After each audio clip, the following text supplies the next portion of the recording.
Com algum atraso, dar início aqui à palestra do professor Vitor Krasilchikov, correto? Acho que sim. Alguma coisa parecida com isso. Dr. Vitor é doutor titular do Instituto de Economia Mundial e Relações Internacionais da Academia de Ciências da Rússia e também é membro da EAD, European Association of Development Research and Training Institute, que é uma associação de investigação sobre o desenvolvimento. O Dr. Vitor é especialista em economias em desenvolvimento, tem esse livro que ele nos trouxe aqui, analisando os tigres asiáticos, o milagre dos tigres asiáticos, e também já estudou bastante as experiências latino-americanas. Está aqui por um período de visitas, vai dar amanhã uma aula no mestrado da GLU sobre a comparação do modelo asiático e latino-americano, e hoje a gente pediu para ele dar um panorama da economia russa, que é provavelmente entre as economias do BRICS.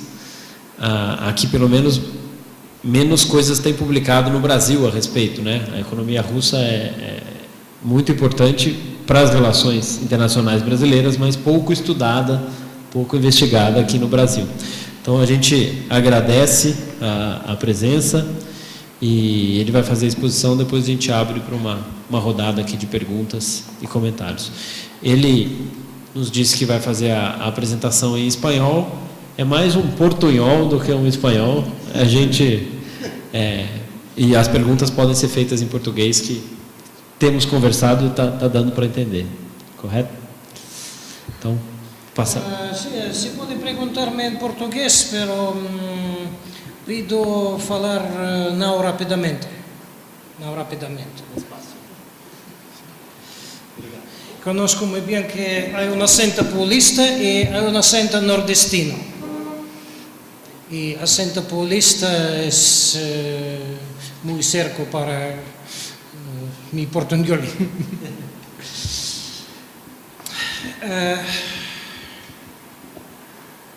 Una cuestión principal, ¿qué pasa en Rusia?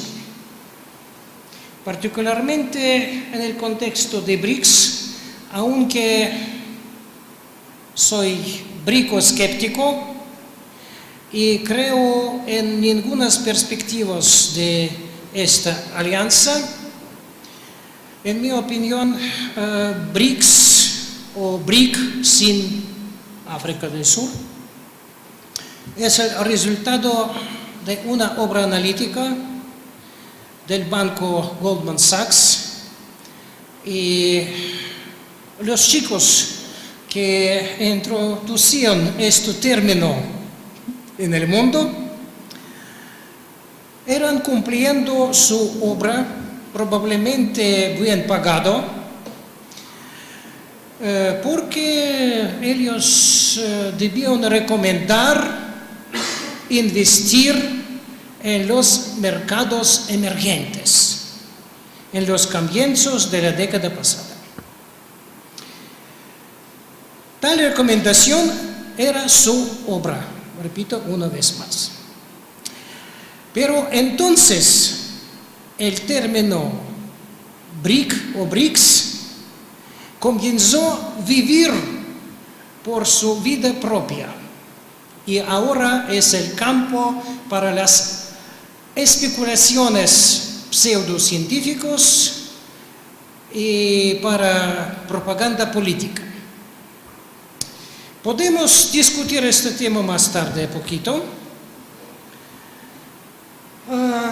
Y ahora concentraremos nuestra atención en los eventos en Rusia, en el espacio postsoviético. ¿Cómo podemos tratar los eventos de los últimos años, incluyendo la crisis en Ucrania? La pregunta segunda, muy importante también. ¿Qué pasa en todo el espacio postsoviético, en los países de la parte europea, en los países de Asia Central? Supongo que podríamos acercarnos a las respuestas adecuadas a estas y algunas otras preguntas si consideraremos la situación rusa en el contexto de cambios profundos que ocurren en el mundo. Por lo tanto, me quería hacer referencia a la señora Alicia Bárcena. Ella decía muchas veces que vivimos en el periodo muy interesante y debemos hablar sobre el cambio de épocas. Aunque al mismo tiempo se podría decir también que este periodo, esta época es la época de incertidudes.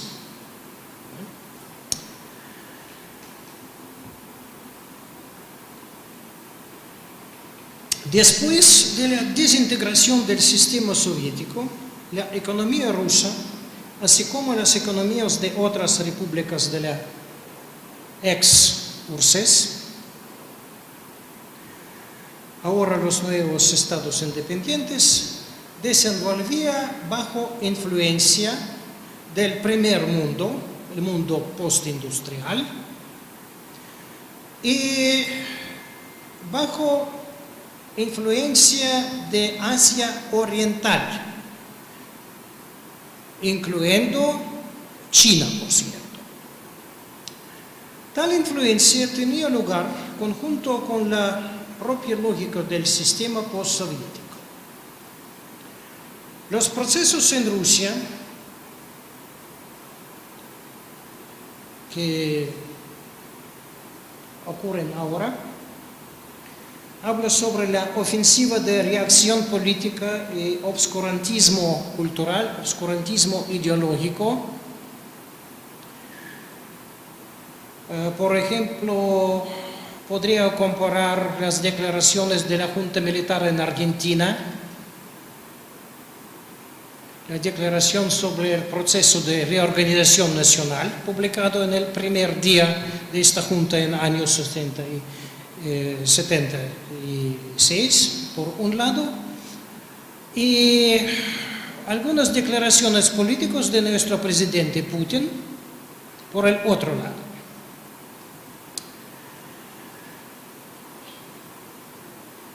Pero estos procesos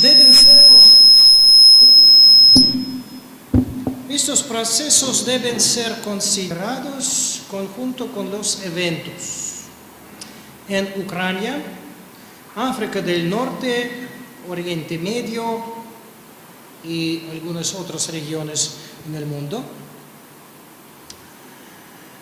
Y todos los eventos mencionados aquí son diferentes expresiones del cambio de épocas en los países, en las regiones donde no existen los mecanismos económicos, sociales y políticos de adaptación a los cambios.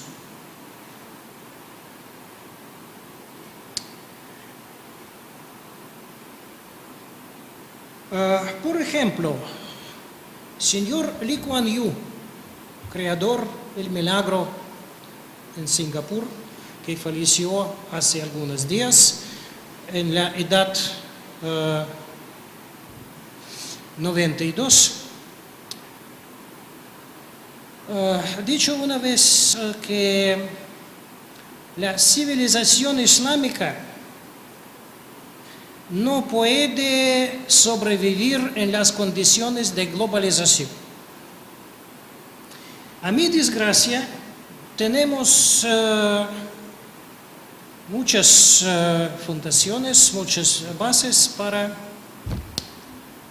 asegurar que la civilización rusa no puede existir en las condiciones de globalización. Civilización de India, de China, los países Asia, el sudeste, son otras cosas. Ellos podían hallar su lugar en el sistema global. Pero el crecimiento del obscurantismo político e ideología en Rusia de hoy es la reacción, en primer lugar, a los eventos en Ucrania. Estuve en Kiev en septiembre de 2013, organizando el seminario por la línea de nuestra asociación, YADI. Y habló con algunos intelectuales responsables por la elaboración de la estrategia de los círculos gobernantes ucranianos y entonces podía hacer conclusiones. Y la conclusión principal era la siguiente: la opción de Ucrania es entre mal y muy mal. En primer lugar, el crecimiento, repito una vez más, el crecimiento de nuestro obscurantismo político e ideología en Rusia es la reacción a los eventos en Ucrania. Señor Putin, así como las juntas militares de los años 60 y 70 en algunos países latinoamericanos, cree que cada revolución, cada serie de protestas debe ser inspirado por las fuerzas subversivas, soportado desde afuera. Podemos tomar un libro viejo escrito por general Villegas o Villegas, hablando en español argentino, La Guerra Revolucionaria Comunista, publicado en el año 63. Un libro muy ideologizado, pero si ustedes quieren comprender la esencia de la ideología del señor Putin, se debe tomar este viejo libro. Cada revolución es el resultado de los procesos inspirados desde fuera. Pero esta reacción a los eventos en Ucrania es resultado directo de los últimos procesos. Aún se debe comprender los problemas principales de Rusia contemporánea. Y estos problemas se asemejan a las dificultades que existen en otros países postsoviéticos.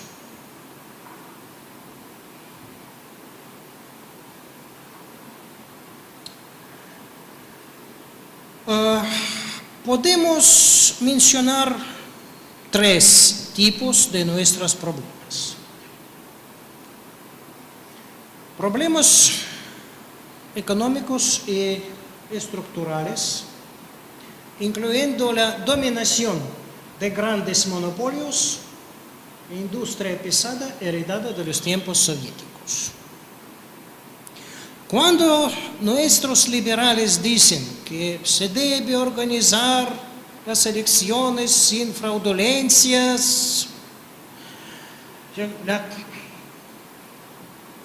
competición política es necesaria para la existencia de democracia, ellos hablan nada sobre suerte de monopolios, así como Gazprom o Rosneft.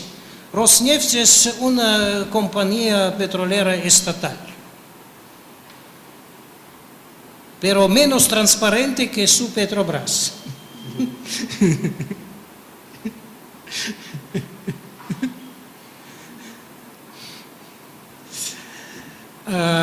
Algunos asuntos que conciernen la actividad de Petrobras ahora son bajo la investigación, pero no podemos esperar alguna investigación de la actividad de Rosneft,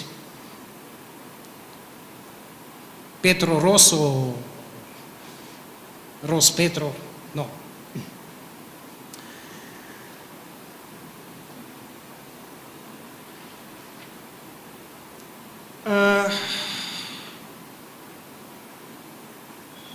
La destrucción o desmontaje de Gazprom, Rosneft y otras estructuras oligárquicas sería necesario para recuperar democracia en Rusia. La existencia de monopolismo en economía es incompatible con la democracia política. Esos monopolios son bases de nuestro autoritarismo. Más tarde, poquito, me quería considerar algunos rasgos de autoritarismos diferentes. Segundo tipo de nuestros problemas concierne los problemas institucionales.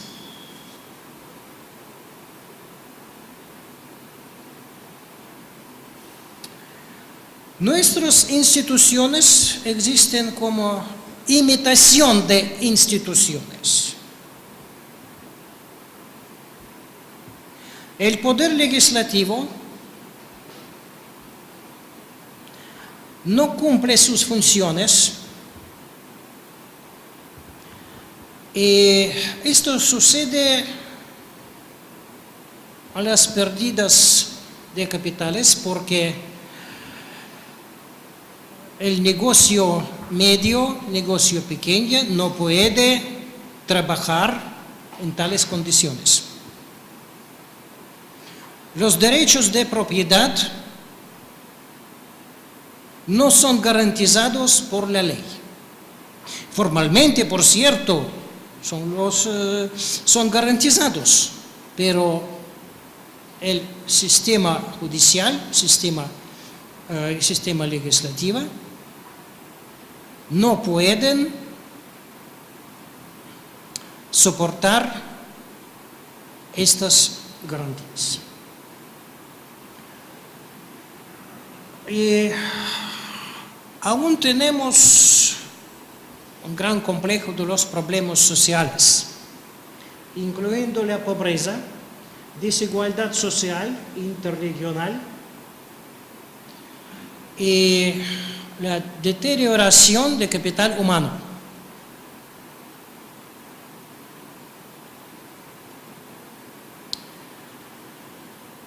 Ahora todos ramos de industria rusa, todas las esferas de actividad, incluyendo ciencia, educación superior, etcétera, etcétera, sufren la falta de profesionales.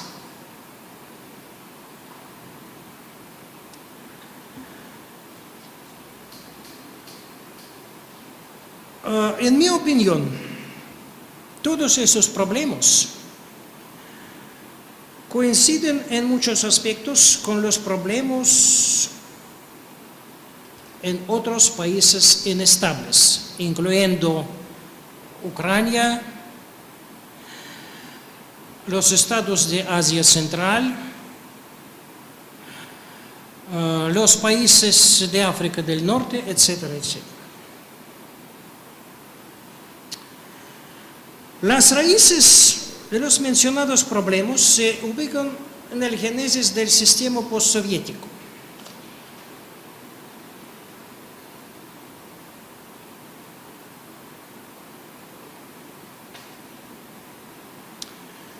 No soy admirador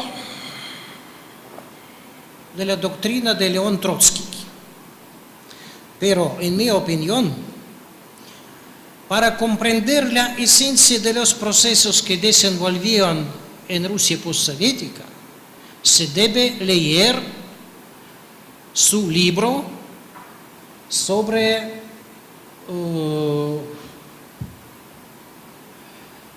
la Revolución Rusa. En inglés, Betrayed Revolution. En español y portugués. Sí, exactamente. La burocracia gobernante, nomenclatura,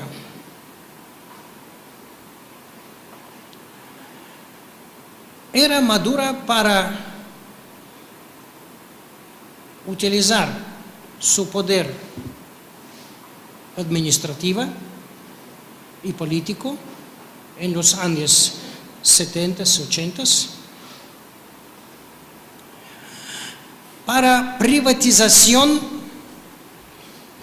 de los fondos económicos. Pero ahora tenemos no diferenciación entre poder político y propiedad económica, sino su unidad. Así como en las condiciones del modo de proyección asiático descrito por Carlos Marx. El recurso económico principal es Rusia. Es el poder político y administrativo.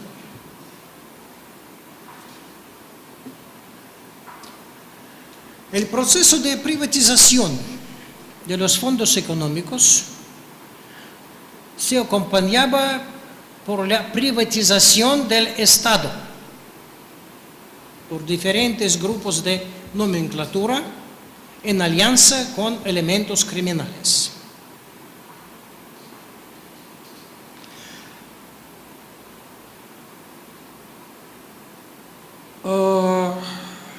No se puede asegurar que el poder político en Rusia pertenece a la criminalidad.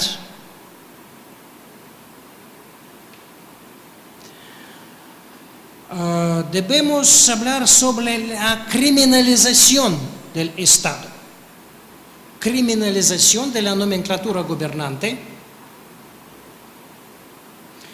Y mafia viejo, los viejos elementos criminales son subordinados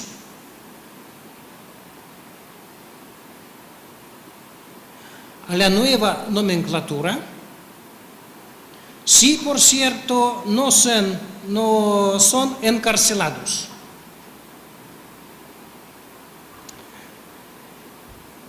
Dilema para viejos grupos de mafia rusa o ucraniana era muy fácil.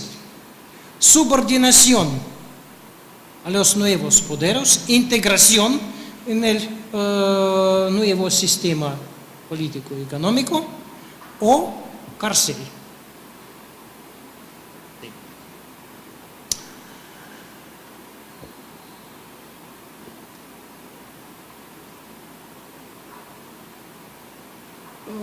A mi desgracia no puedo considerar la ofensiva neoliberal en los años 90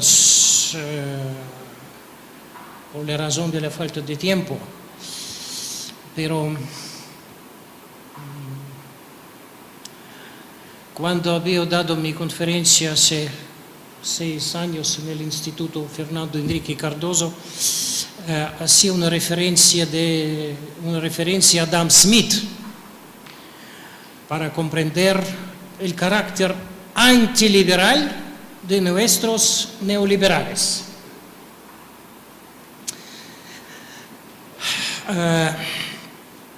En esta caja negra hay una citación con palabras de Adam Smith.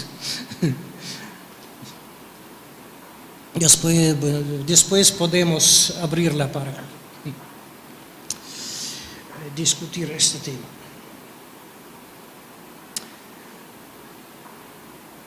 Este sistema puede ser caracterizado como el capitalismo burocrático criminal. Sociólogo ex soviético, ahora sociólogo norteamericano, Vladimir Shlepentov, escribe sobre neofeudalismo en Rusia contemporánea. Hay un gran complejo de definiciones del sistema que existe en Rusia ahora. Y supongo que estas definiciones no contradicen unas a otras, porque cada definición refleja uno u otro aspecto de nuestra realidad. En mi opinión, podemos definir nuestro sistema como capitalismo burocrático criminal,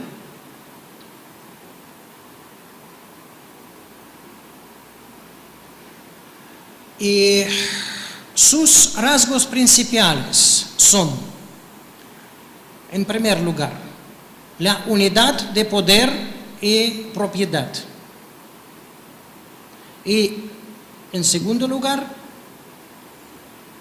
la inserción de los burócratas en negocios,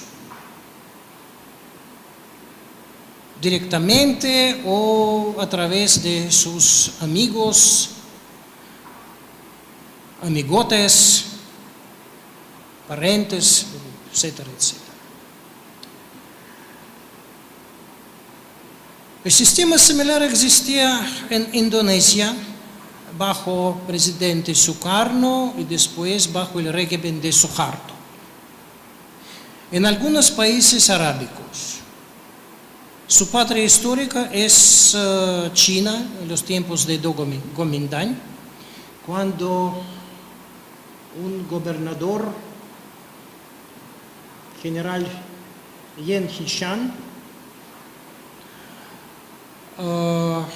establecía el sistema cuando los burócratas eran involucrados en negocio directamente.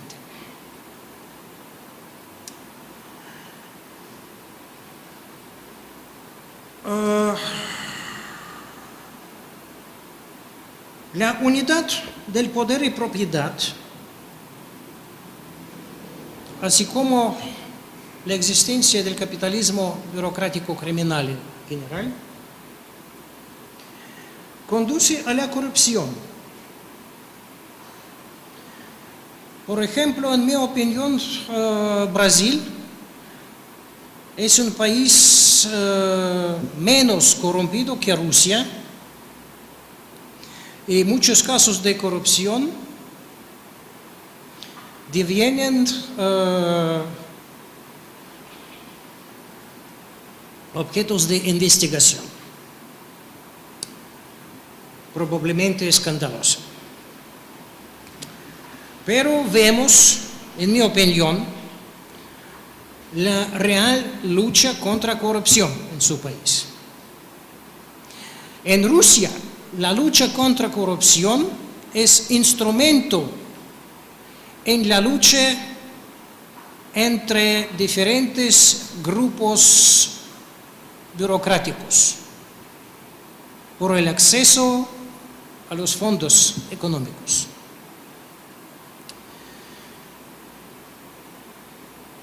Y nuestra corrupción no es una violación de las leyes formales, una desviación, sino el elemento sistémico.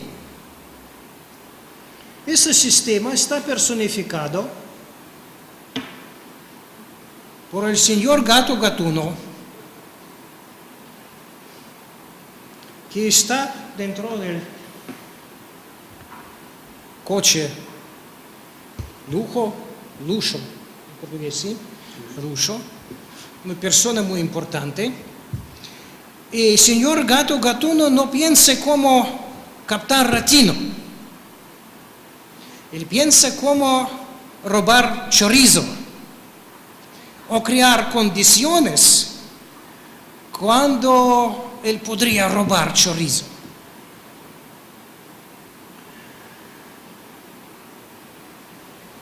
El jefe político de señores gatos gatunos es nuestro presidente Putin.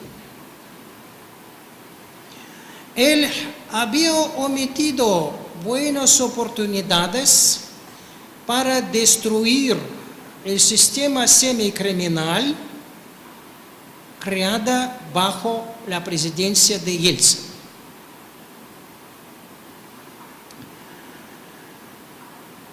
Y ahora puedo mostrar algunos datos, algunas estimaciones. La tasa de tiro, no sé exactamente cómo se puede traducir el término de rate of kickback. ¿Sí? La tasa de tiro. Esto es la tasa de soborno apropiado por el burócrata que distribuye las inversiones o fondos económicos. Cuando la tasa de tiro en Tailandia bajo el primer ministro Thaksin Shinawatra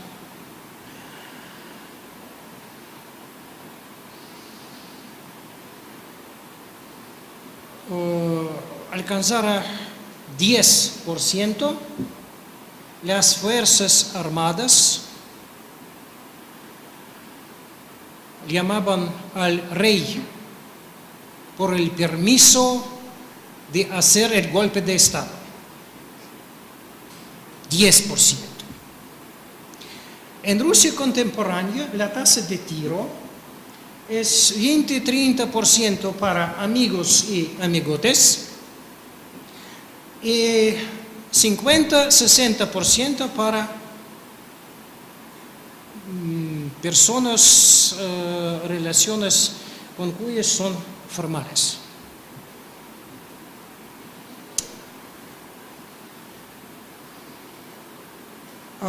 Nuestros expertos intentaban estimar el tamaño de corrupción.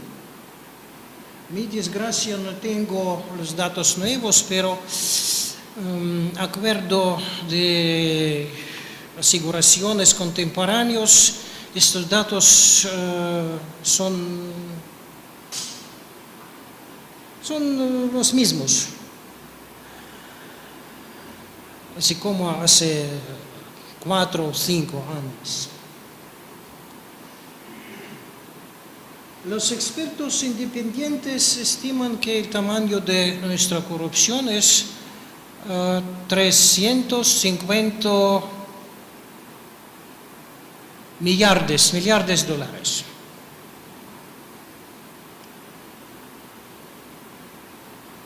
El segundo columna refleja los datos presentados por señor Alexander Buxman, el primer adjunto del fiscal general de la Federación Rusa, burócrata jurídico muy importante, en su informe pronunciado en la alta cámara de nuestro Parlamento, Consejo de Federación, nuestro Senado. El tercero columna refleja el tamaño de ingresos de presupuesto federal, sin presupuestos regionales en Rusia.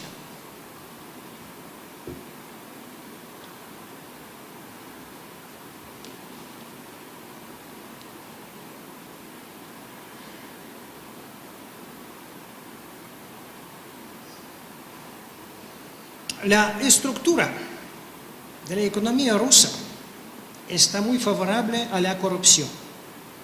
Tenemos la dominación de los sectores extractivos, gas y petróleo en primer lugar, cuya exportación provee a cerca de 60% de los ingresos presupuestarios. Por lo tanto, podemos decir sobre la existencia del Estado petrolero en Rusia y el Estado antidesarrollista. Hace algunos años recomendó a los estudiantes y investigadores de los países diferentes comparar el desarrollo de dos países, las Filipinas y Ucrania, mencionando un libro en inglés, The Anti-Developmental State, el Estado antidesarrollista, escrito por el economista filipino y holandés Walton Belly. Conocemos muy bien el término Estado desarrollista populista, Estado desarrollista en Asia Oriental, Estado desarrollista autoritario, pero ahora debemos hablar sobre el Estado antidesarrollista. Por cierto, tenemos algunos cambios positivos en la industria aérea, producción de vehículos, aunque ahora esta producción se disminuye.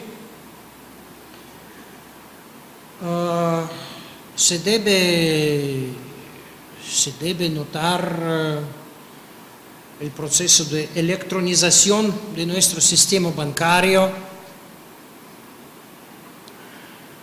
Por ejemplo, hoy en mañana pagó por los servicios comunales,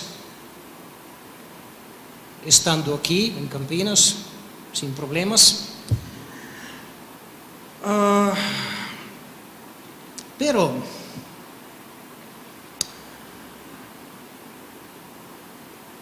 la estructura viciosa de nuestra economía conduce a la desigualdad en Rusia,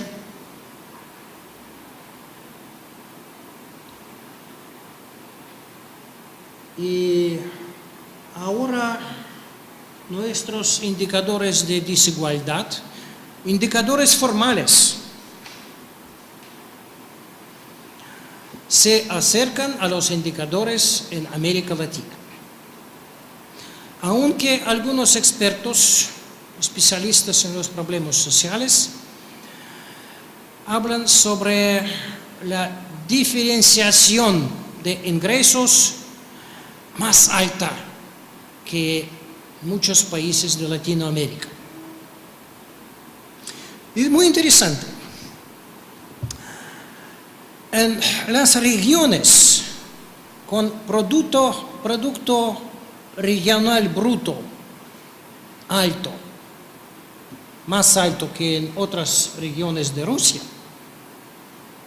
la diferenciación social, diferenciación de ingresos es más alto que en las regiones pobres.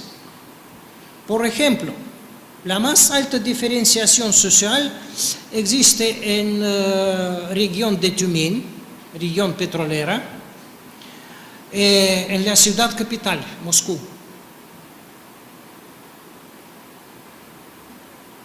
Pero la diferenciación de los ingresos en regiones de Rusia central, 2 horas por el tren de Moscú, desde Moscú, es muy baja.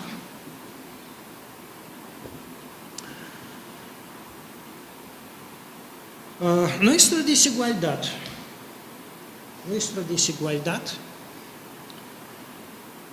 tiene muchos aspectos y dimensiones. Ella contiene no solo la distribución de ingresos, sino un acceso a los servicios de educación, salud, condiciones sanitarias, agua potable, etcétera, etcétera, etcétera. Además, la desigualdad concierne la movilidad de población, movilidad territorial y social. Y esta movilidad disminuye.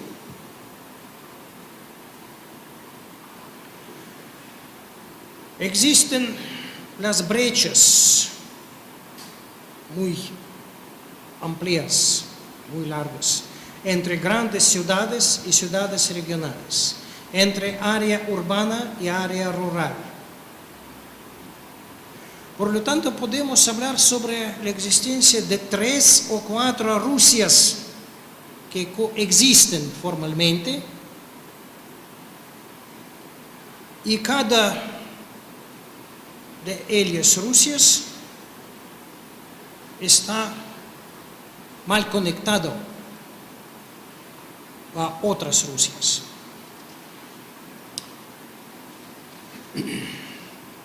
Esta situación es muy peligrosa para nuestro futuro, muy peligrosa, porque puede conducir en algunas condiciones a la desintegración del país.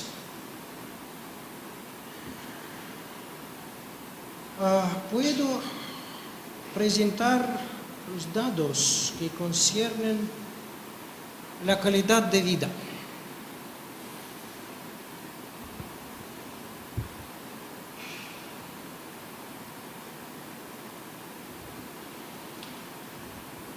Especialmente tomo dados por Honduras y Guatemala, los países muy pobres de Centroamérica, para compararlos con Rusia y Ucrania.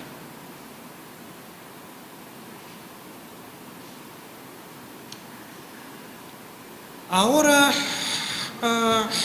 nuestra esperanza de vida al nacer es mejor a poquito que en los años 90. La situación en los años 90 era peor. Pero debemos recordar que en los años 60 la Unión Soviética en general y la Federación Rusa, como una de las repúblicas de la Unión Soviética, demostraban los indicadores de la esperanza de vida al nacer comparables con en los países más avanzados. Menos a poquito, pero la diferencia era de poca importancia. Sí.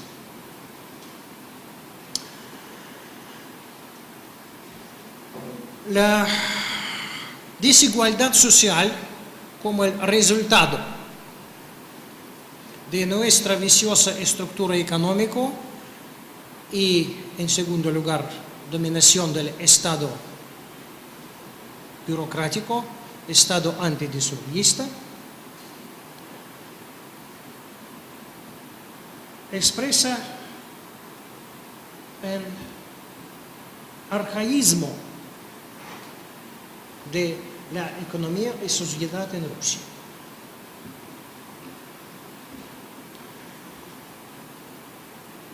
Acerca de 30% de la población económicamente activa en Rusia tienen las cuentas bancarias. Acerca de 29, 30. Aunque la gran parte de la población urbana, particularmente en las grandes ciudades, tiene 2, 3 tarjetas bancarias.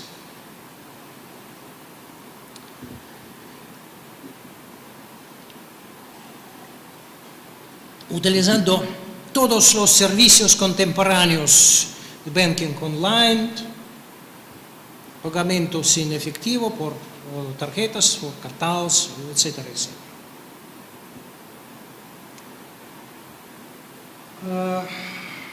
Tenemos muy grande sector de la actividad informal.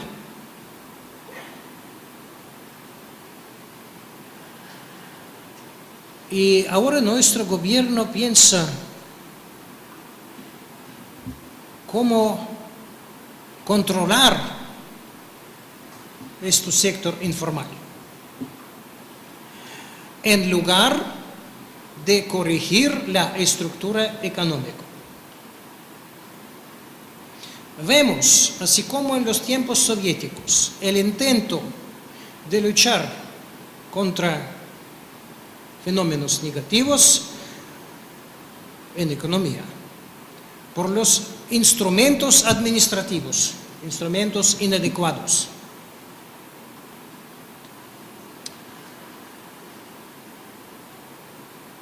El segundo aspecto de arcaísmo, como el resultado de desigualdad económica, es disminución de la fabricación de maquinaria y equipamiento en Rusia. Un detalle muy interesante. Nuestro Servicio Federal de Estadística cambia cada 2 o 3 años la metodología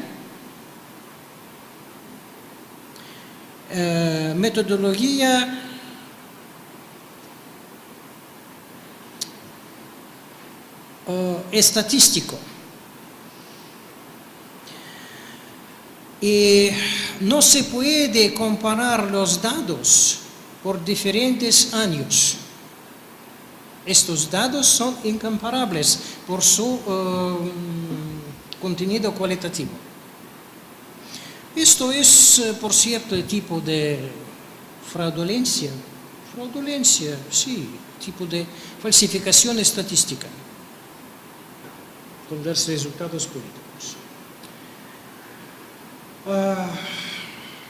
Algunos propagandistas quieren comparar nuestro presidente Putin con compañero Stalin. Pero Stalin, el dictador sangriento, dictador horrible, no era estúpido y entendía muy bien que superpoder no puede existir sin fabricación de maquinaria y equipamiento.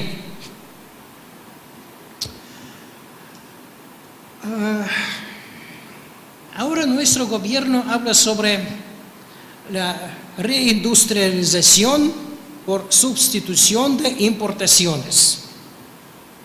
La vieja canción, muy conocida en la historia de Latinoamérica. Pero así como en el caso de muchos países latinoamericanos, nadie dice cómo se puede promover la industrialización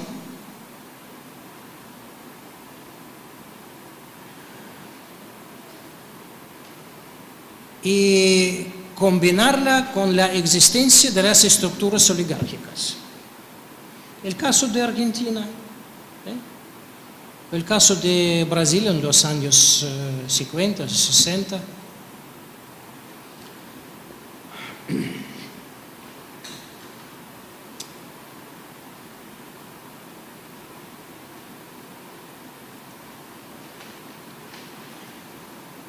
El régimen político que existe en Rusia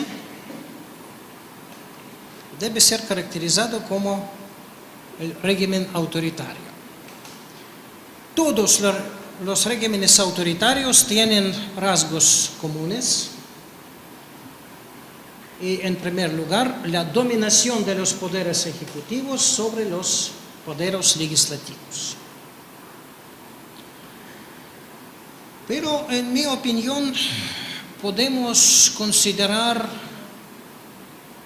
4 tipos de los autoritarismos políticos.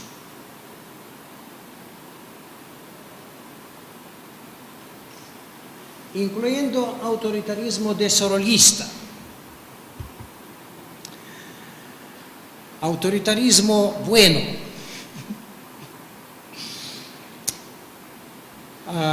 Tal autoritarismo existía en los países de Asia Oriental, Corea del Sur, Singapur, Malasia. En mi opinión, el autoritarismo brasileño era semi bueno, semi mal. Y autoritarismo que existía en Argentina y Uruguay en los años 70, sucedían los resultados catastróficos. ¿Sí? Ahora tenemos el autoritarismo del tipo neotradicional o post-neotradicional. Autoritarismo neotradicional existía en los países de Centroamérica. Los regímenes de Somoza, Somoza padre, Somoza hijo, la República Dominicana, escribida muy bien por Mario Vargas Llosa en la fiesta del Chivo. Autoritarismo neotradicional integrado en el sistema, el capitalismo, en el caso de Latinoamérica, capitalismo norteamericano, como el reverso lado, el desarrollo progresivo del sistema económico y tecnológico. El crecimiento de la sociedad del consumo de masas, basado sobre la producción fordista, requiere abastecimiento por frutas frescas. Obreros norteamericanos debían comer frutas frescas para recuperar sus fuerzas y trabajar las cadenas de ensamblaje. Los regímenes que existían en Nicaragua, Guatemala, otros países centroamericanos, cumplieron la función, soportando una función muy importante para la sociedad de consumo de masas en los Estados Unidos. En mi opinión, ahora podemos hablar sobre autoritarismo post-neotradicional que reproduce muchos rasgos principales del autoritarismo neotradicional que existía en los años 20, 30, 40 en algunos países latinoamericanos.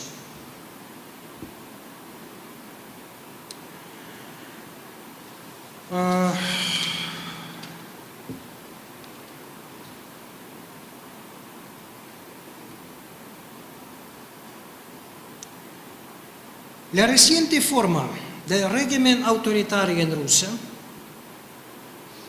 no es la forma del autoritarismo desarrollista. Autoritarismo cuando el salario de los maestros de escuela son más altos que el salario de comisarios de policía, así como en el caso de Corea del Sur.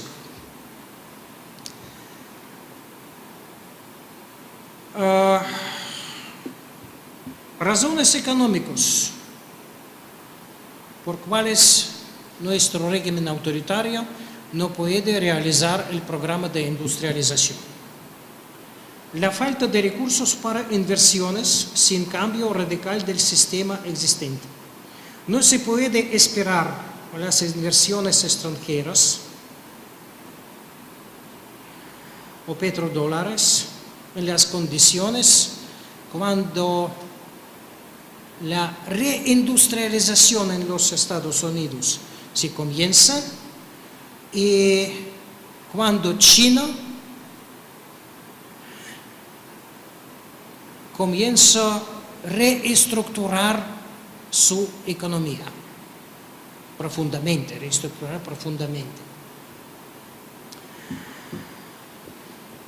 Los precios de los bienes primarios serán bajos, supongo, y este recurso para inversiones está cerrado para Rusia. Se debe reconsiderar, cambiar el sistema presupuestario, sistema tributario, pero entonces se debe iniciar la ofensiva contra los grupos gobernantes. Las razones sociales: la falta de capital humano, la degradación de los recursos laborales, incluyendo la emigración. En el periodo de enero a agosto del año pasado, 250.000 especialistas emigraban de Rusia, profesionales, empresarios, programistas, investigadores, etcétera, etcétera.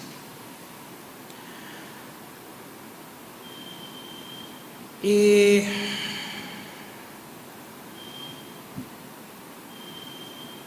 en el fin, el reciente régimen autoritario en Rusia no puede realizar el programa de desarrollo, el programa de modernización, por las razones políticas. Alguna reindustrialización sería muy peligrosa para el régimen porque facilitaría el crecimiento de las capas sociales cuya existencia sería incompatible con el régimen represivo y obscurantista. El solo camino para evitar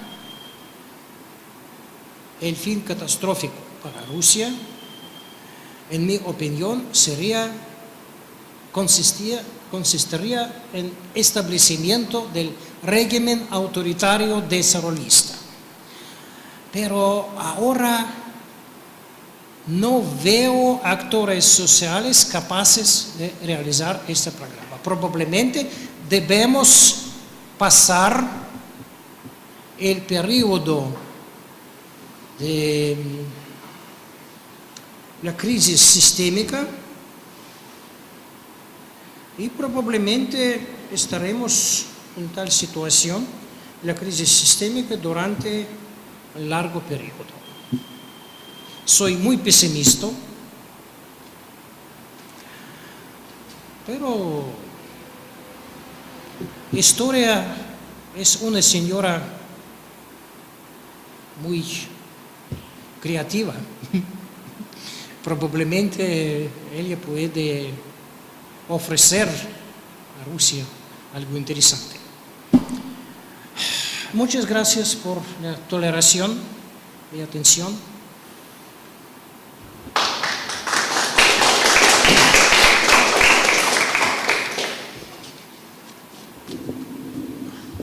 Nós que agradecemos, Dr. Victor. 50 minutos, mais ou menos.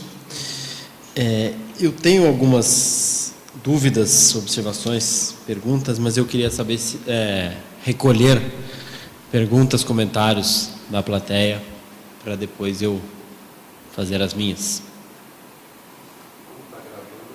É bom falar no microfone, acho que só temos esse, né? Eu levo aqui. Quem gostaria? Você?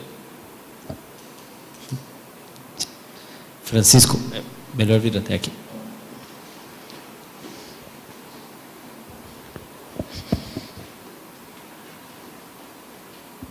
Alô, bom dia. Como o Biancarelli comentou, a gente às vezes lê poucas coisas sobre a Rússia, e o que li eu acho que talvez não reflita o que é a Rússia, mas pelo que eu sabia, o Putin na eleição de 2012 focou bastante nessa coisa de investir em capital humano. Devagar, desculpa. Nas eleições de 2012, o Putin, em alguns discursos, falou sobre investimento em capital humano e também sobre o desenvolvimento daquele campo perto de Moscou chamado Skolkovo. Não sei como falam isso em russo, mas o Vale do Silício.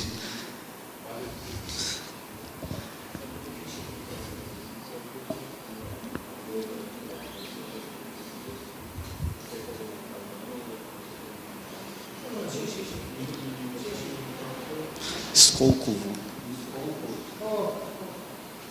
E o que aconteceu nesses últimos 3, 4 anos de governo dele, para ele, ou se isso não foi para frente, se está estagnado, ou se de algum jeito isso foi para frente, em relação à tecnologia de ponta desse vale, né? Do que seria esse vale.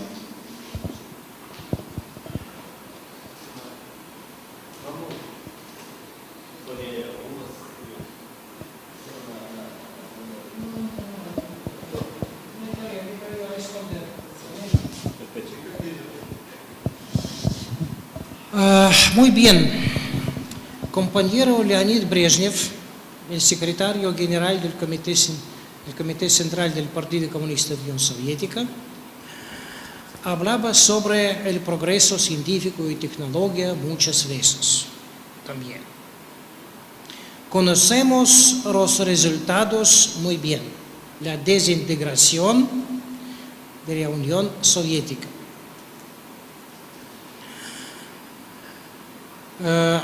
Una de las razones más principales, más importantes de la desintegración de la Unión Soviética era su incapacidad de entrar en la revolución científica tecnológica.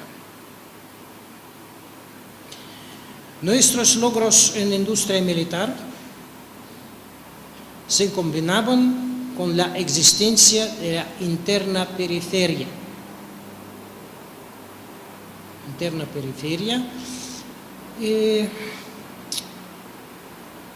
En acuerdo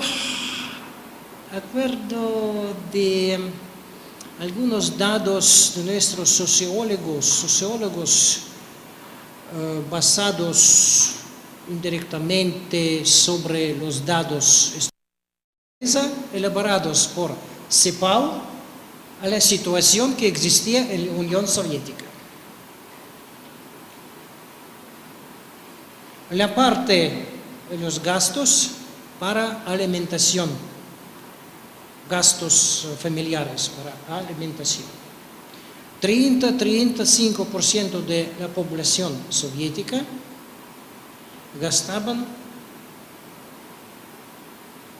50 y más por ciento de sus ingresos para alimentación, para los alimentos y bebidas. Supongo que señor Putin y sus consejeros no pueden entender el mecanismo social para la revolución científica y tecnológica.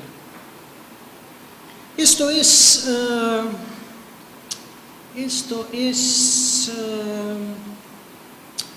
la forma de tecnocratismo vulgar. Como decía su sociólogo prominente Florestan Fernández sobre el tecnocratismo del gobierno militar en los años 60 en Brasil. Tecnocratismo es el reverso lado de la herencia de esclavitud.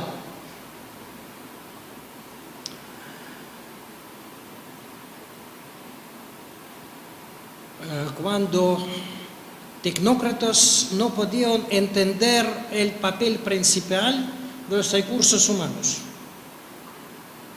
Cuando trabajadores se trataban como instrumentos de producción, instrumentos parlantes de producción. Ahora vemos las listas tecnocráticas en su forma más vulgar entre la gente que da consejos a Putin.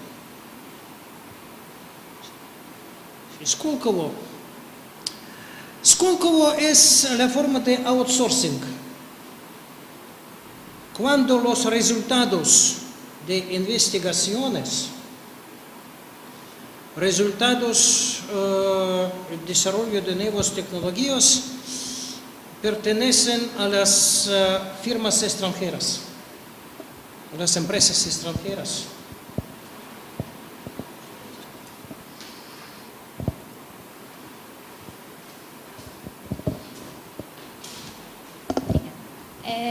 A minha questão é porque o contato assim que muitas vezes o brasileiro tem com a história russa é pela literatura.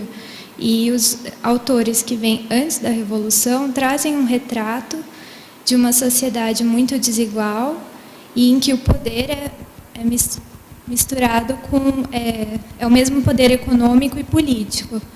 E que é o retrato que parece ser o de hoje também. Então, a minha questão é esse intervalo da Revolução Russa, da época socialista, se isso foi presente ou se foi uma estrutura que permaneceu, mas voltou a aparecer com mais força agora.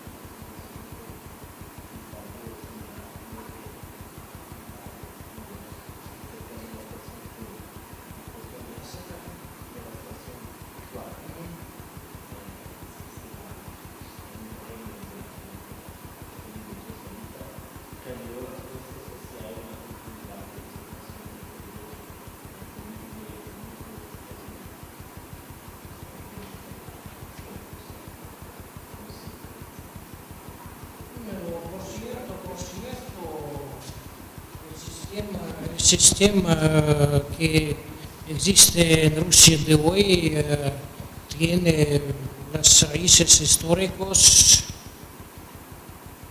y tenemos rica tradición de poder autoritario, por cierto. La existencia del autoritarismo político bajo Stalin era inevitable.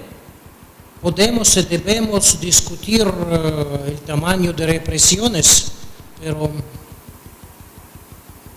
no puedo imaginar cómo se podría realizar el programa de modernización esforzosa, modernización rápida, en las condiciones históricas desfavorables, sin poder autoritario. Probablemente, si compañero Lenin sería vivo, el grado de autoritarismo sería menos alto. Pero en algún caso no podría realizar el programa de industrialización esforzosa sin autoritarismo político. Se puede tomar la gran literatura rusa, los tipos de hombre describidos por nuestros escritores Tolstoy, Dostoyevsky, Chekhov, y Rusia soviética debía obligar a estos hombres a trabajar en las fábricas, empresas industriales. No esperando la evolución gradual de este tipo de hombre en obrero contemporáneo. No.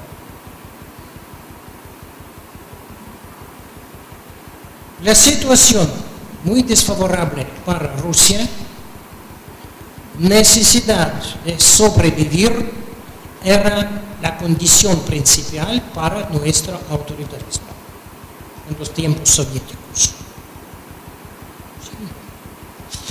Nuestra modernización era la modernización conservadora también, así como en el caso de Brasil. El modelo de modernización conservadora en su país está descrito muy bien por tales personas como Francisco Ferraz, María Conceição Tavares, José Luis Fiore, Francisco de Oliveira. Compromiso entre tradiciones y renovación, compromiso entre tradiciones y modernidad, para las ventajas de la clase gobernante. En el caso de Rusia, la modernización conservadora era basado sobre el conservadurismo de la clase baja. En el caso de Brasil, la modernización conservadora refleja los intereses de las clases gobernantes, las clases altas, en primer lugar. En mi opinión, ahora su país comienza a abandonar este camino de la modernización conservadora, estando probablemente todavía en el comienzo de este camino difícil. Pero la modernización rusa, modernización soviética, era la modernización conservadora.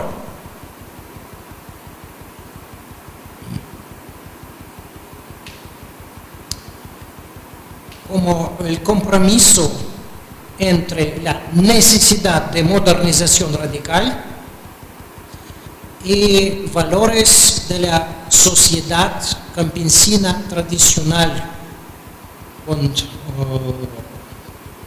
su específica comprensión de equidad social, igualdad, etcétera, etcétera.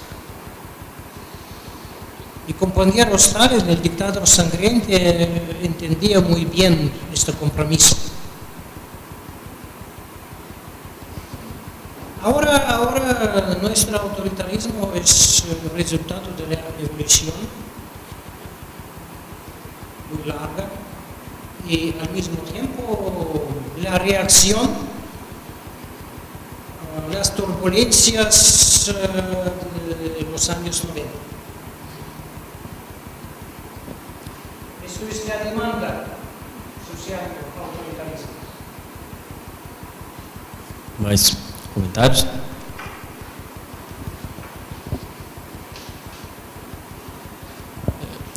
Professor Vitor, você comentou agora mais para o final da palestra que a Rússia teria que fazer um processo de substituição de importações agora para alcançar esse atraso tecnológico que aconteceu desde o final da União Soviética. Queria, fora o aspecto político, queria saber sua opinião sobre a capacidade da indústria russa conseguir fazer, de fato, essa substituição, nesse sentido que eu particularmente acho que a indústria russa está numa posição muito melhor do que a indústria brasileira. Vocês, pelo menos, chegaram a desenvolver uma indústria interna de semicondutores, conseguiram fazer propulsão, lançamento de foguetes independentes, né? Queria entender se você acha que é só a situação política ou se que impede isso, ou você vê uma grande dificuldade da indústria.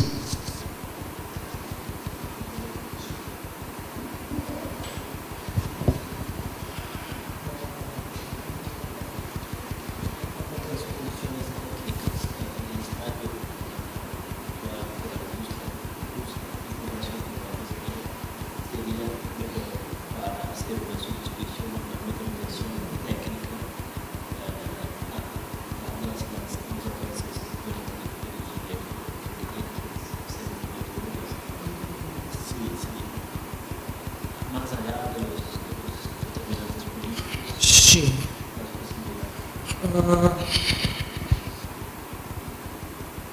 Muchos ramos de nuestra industria inheridos de los tiempos soviéticos son destruidos en el proceso de privatización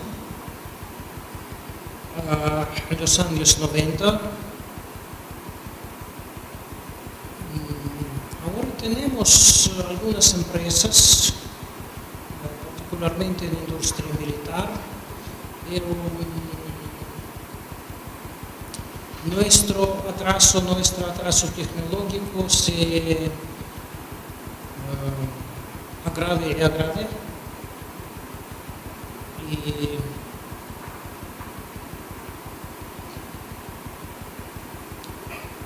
no veo perspectivas para recuperar nuestros logros, viejos logros. No hablo sobre nuevos logros, hablo sobre viejos logros en las condiciones recientes. Aunque, por ejemplo, la producción de aviones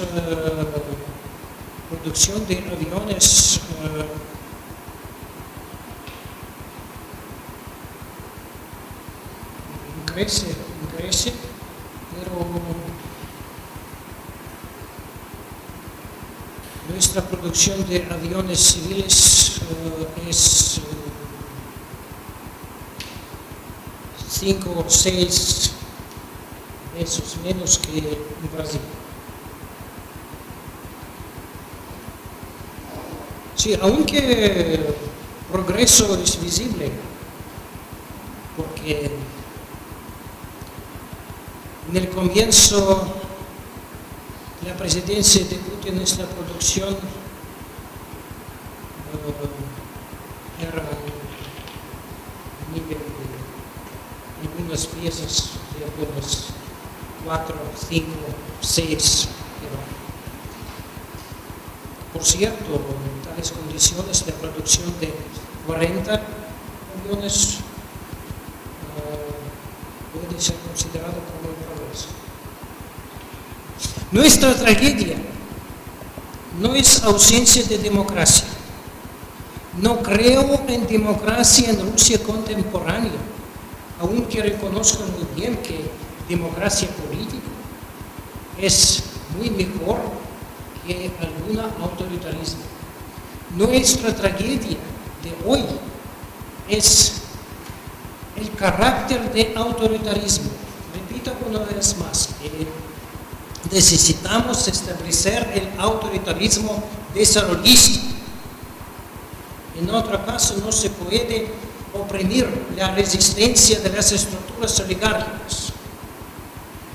Se puede hablar sobre lumpenburguesía, describida por André Günther Frank hace 43 años, 45 años. Sí, lumpenburguesía,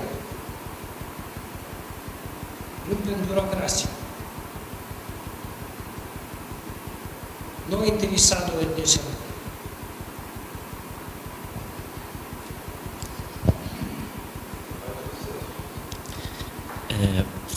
Minha questão diz respeito a...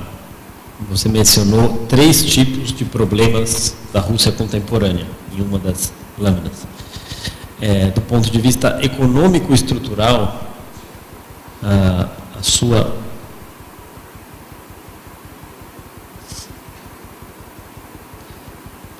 a ênfase foi a dominação dos grandes monopólios herdados do tempo soviético. E você postulou aqui a ideia de uma desmontagem, particularmente do setor de gás e de petróleo. No que consistiria uma proposta de desmontagem? É uma desmontagem do modo como elas funcionam hoje, permeada por essa nomenclatura, pela penetração de interesses políticos, ou se trata de uma desmontagem mesmo, uma divisão? Porque são setores que, por características econômicas, são dominados por grandes empresas. Não existe concorrência com pequenas empresas no setor de gás e de petróleo. questão é, a saída, por exemplo, do setor de gás é dividir a Gazprom em várias pequenas, ou a companhia de petróleo, é aumentar a concorrência ou algum mecanismo de controle social, político sobre essa influência? Porque são setores sujeitos a monopólios naturais. A questão é essa.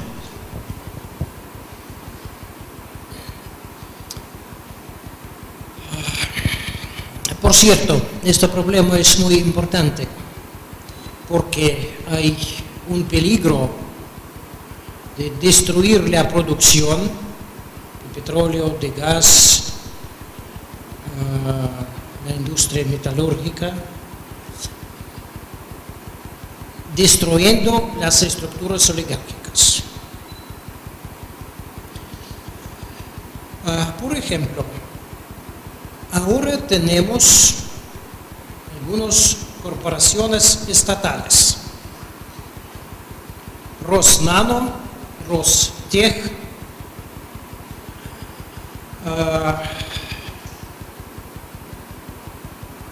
Gazprom, ¿sí? Industria de gas, etcétera, etcétera.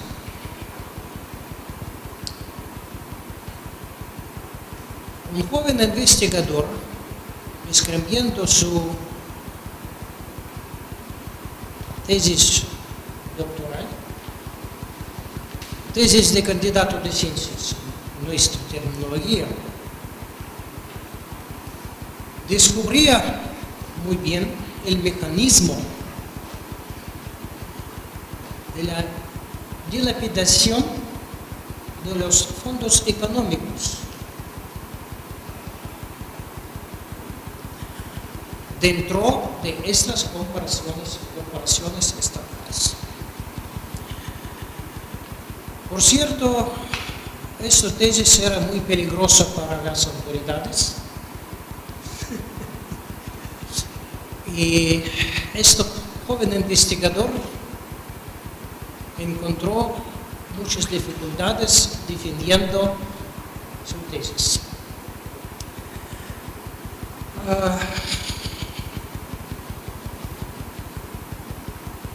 En primer lugar, se debe introducir el control parlamentario por los gastos e inversiones de las corporaciones estatales.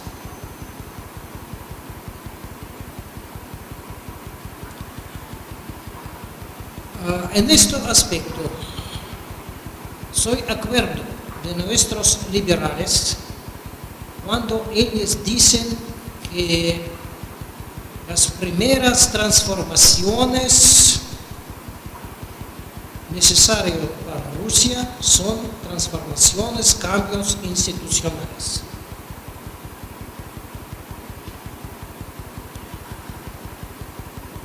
Se debe restablecer el sistema jurídico, el sistema del poder legislativo, el sistema de control,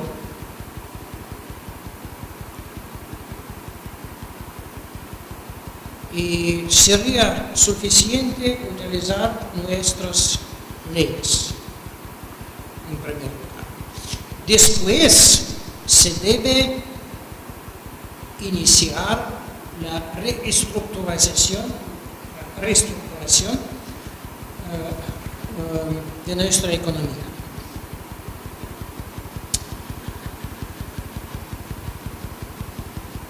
Supongo que el control social, el control político debe ser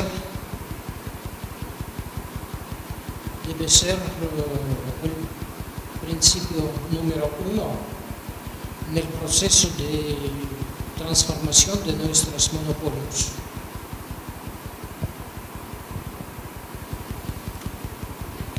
Não se trata de mais mercado, ou mais privatização. Não é isso.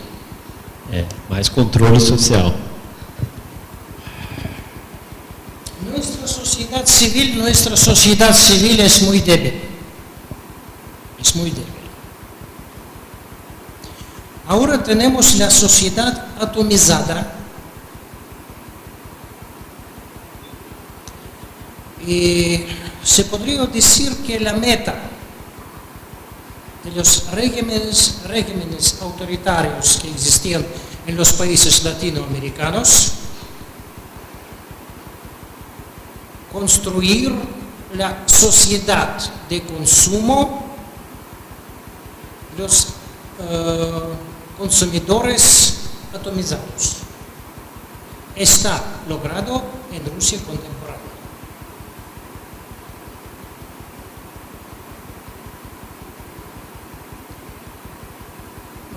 Tal era la meta de su autoritarismo burocrático militar, pero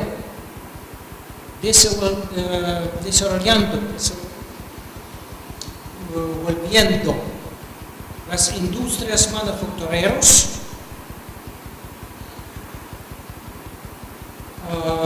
sus presidentes militares,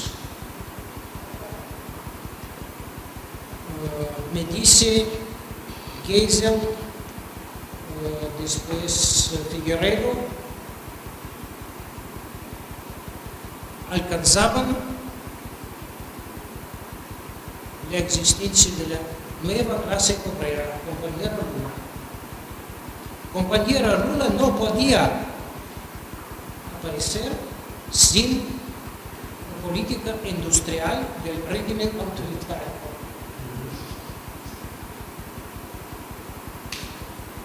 Pero en nuestras condiciones no vemos el desarrollo industrial, no vemos la política industrial, muy selectiva, exclusiva por cierto,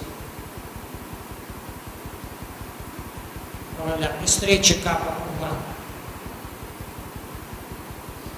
Y tenemos la sociedad atomizada, no tenemos la sociedad civil autoorganizado. Esto es nuestro problema, sí.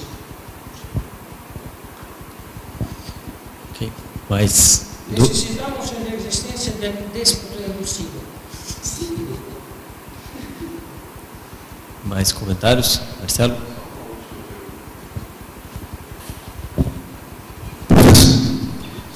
Professor Vitor, gostei muito da palestra e só ficou faltando talvez uma menção a respeito da Ucrânia. Quer dizer, qual a importância hoje da Ucrânia para a Rússia? Né? Nos últimos anos, a queda, a redução do preço do barril do petróleo prejudicou bastante a economia russa. É uma questão econômica, simplesmente, essa obsessão do Putin pela Ucrânia?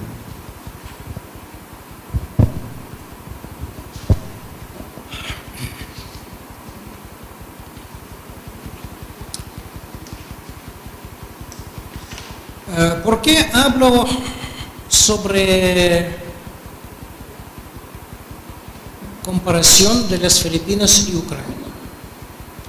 Porque en ambos casos tenemos la democracia política, democracia formal, combinada con la existencia de las estructuras oligárquicas. Y la democracia política era el modo de resolver conflictos dentro del grupo gobernante, entre diferentes grupos oligárquicos.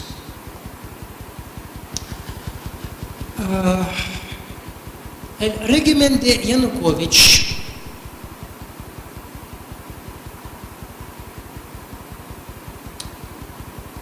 balanceando entre diferentes grupos oligárquicos, entre Oriente y Occidente, Rusia y Europa, Rusia y los Estados Unidos, tenía la base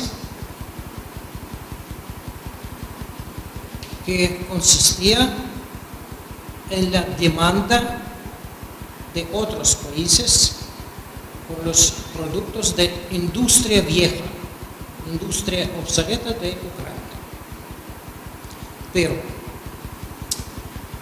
un aspecto muy interesante, aunque no se puede reducir todos los problemas de Ucrania a este aspecto.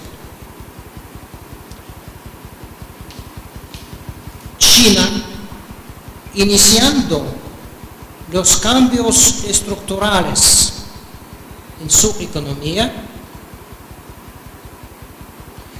cortó la producción de acero por 10%. Pero este tamaño, esta cantidad de acero era equivalente a la producción anual de acero en Ucrania. Y el régimen de Yanukovych era el víctima de los procesos de cambios en las economías occidentales y en la economía china. Además, el régimen de Yanukovych, su naturaleza social era así como en Rusia, en esencia. El régimen de Yanukovych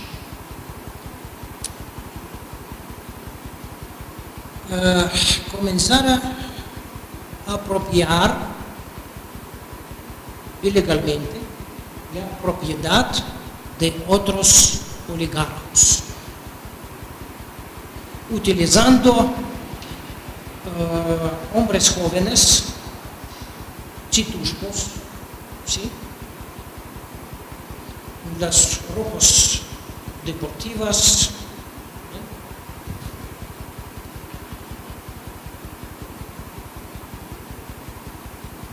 violando las leyes formales para apropiar la propiedad de los empresarios, incluyendo los grupos oligárquicos. Al mismo tiempo,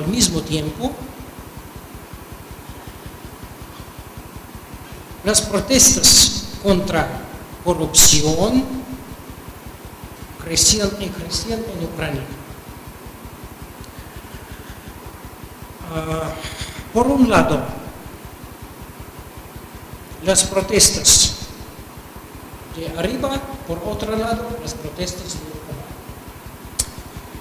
En tales condiciones, la gran parte de la población urbana, particularmente en Kiev,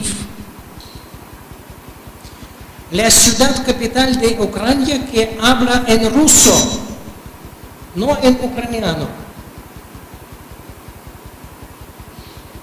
Pequeña parte de la población de Kiev habla en ucraniano. La gran parte de la población de Kiev habla en ruso, incluyendo los étnicos ucranianos.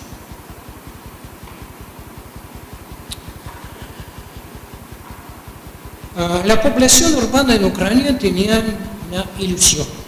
Una vez, leyendo el periódico francés Le Monde, encontró un término, la main bruxelloise.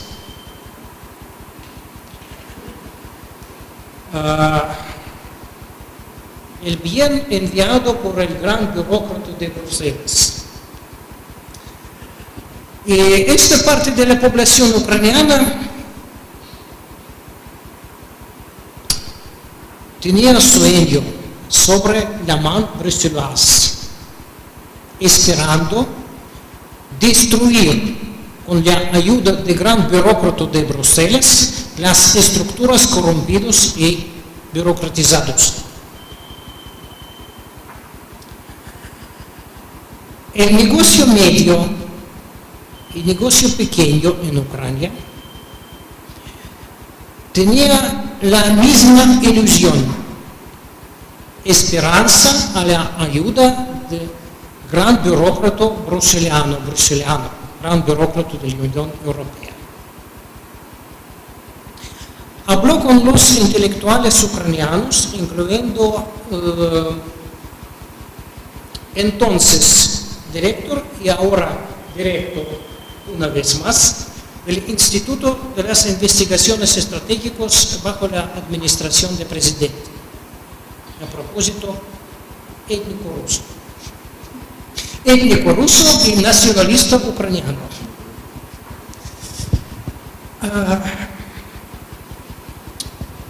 Él me decía que los especialistas, sociólogos, economistas ucranianos entendían muy bien todos los peligros de asociación con la Unión Europea para los restos de industria ucraniana, porque la industria ucraniana no podía competir con bienes importados de los países europeos. Al mismo tiempo, ellos entendían muy bien que el proyecto de la Unión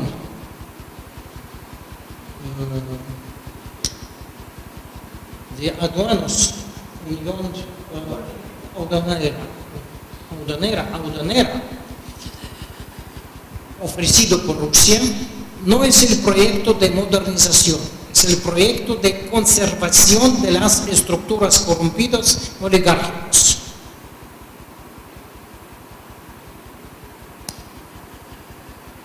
El presidente Yanukovych y su grupo, sus amigos y amigotes, entendían también muy bien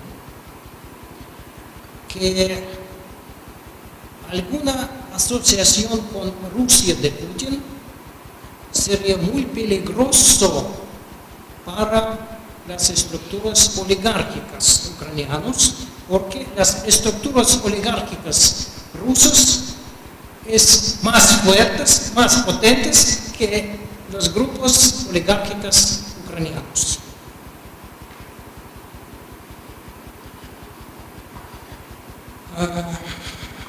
Yanukovych comienza a balancear entre diferentes grupos de influencia en Ucrania.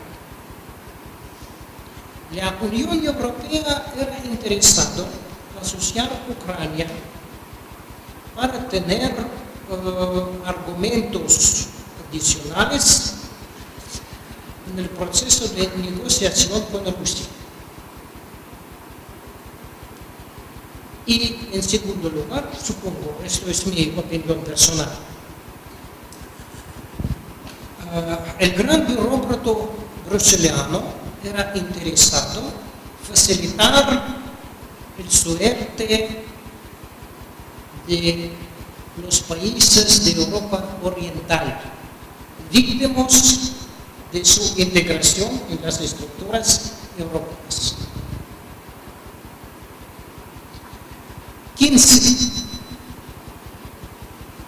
15 países viejos miembros de la Unión Europea, probablemente excepto República Checa y Eslovenia, continúan dominar la Unión Europea. Los mercados internos de Austria, Alemania, Francia, Bélgica, son cerrados para los bienes producidos en Europa Oriental. Trabajaba en Viena 2 veces como un profesor invitado a la Comisión Europea por el programa de la Unión Europea Erasmus Mundus Global Studies Program. Y compró alimentos en el supermercado acerca del caso de profesores visitantes donde invitaban. y nunca podía encontrar los bienes importados de Hungría, país vecino, 200 kilómetros bien. Jamón, quesos, mantequilla, confituras eran producidos en Austria, Alemania, Países Bajos, etcétera, etcétera. No en Hungría, no en Eslovaquia, no. Asociación de Ucrania con Unión Europea.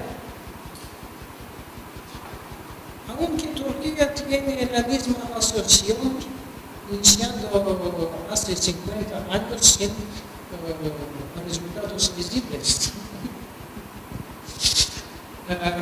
Esta asociación se trataba por el burócrata de Bruselas como el camino de exportar de bienes producidos en nuevos países, nuevos miembros de la Unión Europea, a Ucrania y después a Rusia. Yanukovych, rechazando en el último momento la asociación con la Unión Europea, visitó China.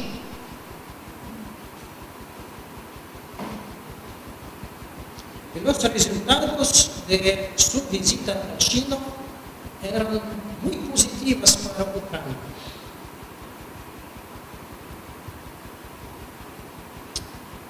Él invitaba 2 millones nuevos habitantes chinos a península de Crimea, balanceando entre Rusia, China, los Estados Unidos, la Unión Europea y sus propios grupos de influencia. En tales condiciones, los Estados Unidos no podían permitir la inmigración china de Europa Oriental. No podían permitir el desarrollo, los contactos intensivos entre China y Ucrania, entendiendo muy bien que estos contactos conducen a la expansión china al occidente.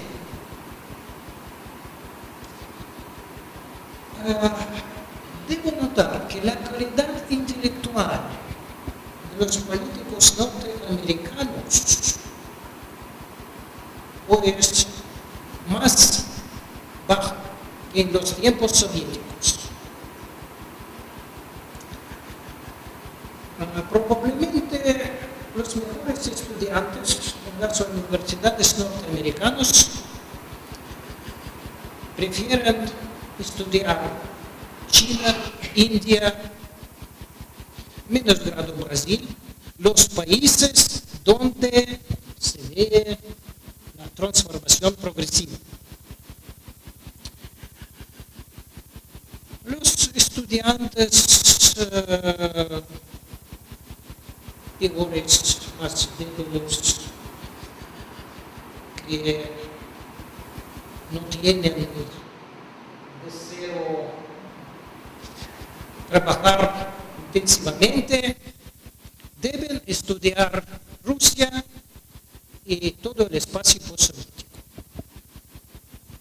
Esto es uno de los resultados de la caída de la Unión Soviética. Disminución del interés de los Estados Unidos al espacio postsoviético, que se trataba como el espacio periférico, el espacio de la segunda importancia para los intereses globales de los Estados Unidos. Particularmente muchos fondos norteamericanos cortaban su presencia en Rusia 2-3 años antes de los eventos en Ucrania. Y reacción de los Estados Unidos, incluyendo la señora Victoria Nuland, era inadecuado. Así como la reacción de la gran burocracia bruselana.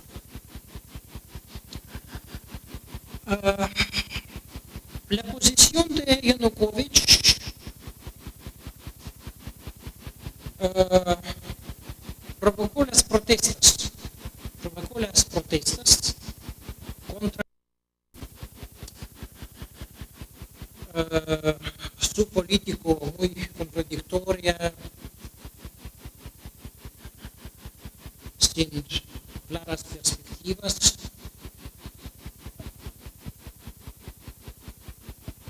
Y conocemos esto muy bien. La reacción inadecuada de nuestro gobierno, la reacción inadecuada del señor Putin, tenía lugar también. Sobre la península de Crimea, por cierto, la población de Crimea es rusa, mayormente, incluyendo los étnicos ucranianos que habitan en la península. Pero el método de apropiación de la península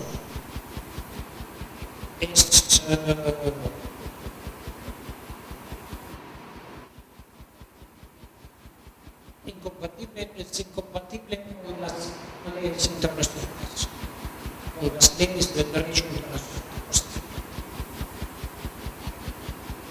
Esta elección puede ser considerado como el fallido completo de toda la política de Putin en Ucrania.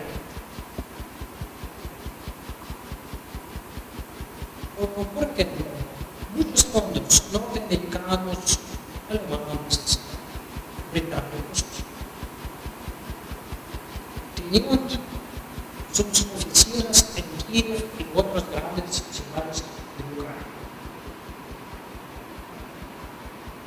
Y ningún fondo ruso, nuestros políticos, incluyendo el presidente Putin, no podían entender la importancia de colaboración con las estructuras de la sociedad civil en Ucrania. Aunque Rusia tenía buenas oportunidades para soportar su influencia en Ucrania. 23 años, el periodo perdido para la política rusa en Ucrania. Y la anexión de península de Crimea es la reacción espontánea a los eventos, reacción inadecuada.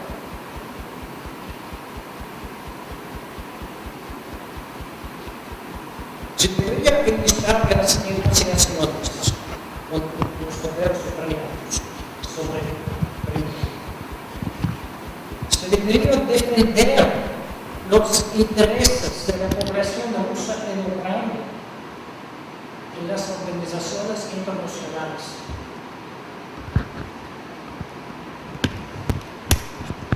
Nuestro gobierno está prefiriendo negociar con el estrecho grupo gobernante de Ucrania. Vemos el resultado. Vemos el resultado.